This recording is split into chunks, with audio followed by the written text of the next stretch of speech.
I think we've spent a great deal of time worrying too much about what the optics are for these discussions, and we've lost sight of certain objective truths. One of the good examples I like to use is Tolkien, who had to experience World War One.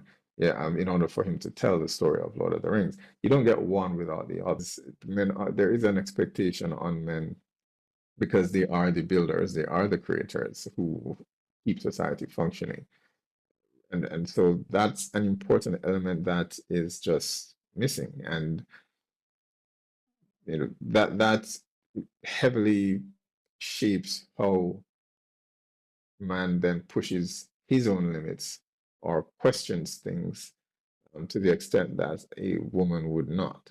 Stoicism, bravery, adventure, recklessness, these are the male domain. And that's what we've been missing.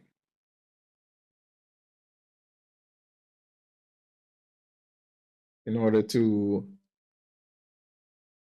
accurately express how power corrupts, you must be born with power.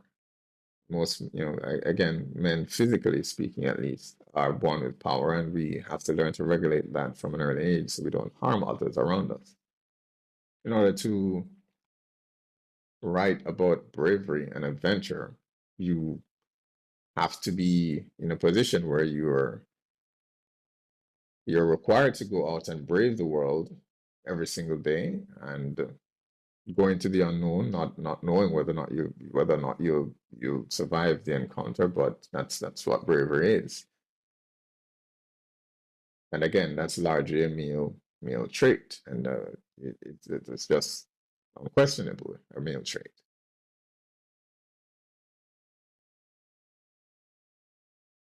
And so that is what I believe is the root cause of why the stories don't work when we attempt to make them more accessible to a larger audience. Most likely, in most cases, it's to attract a female audience. Because women are just not equipped. They don't exist in the world in the same way. And so they struggle to tell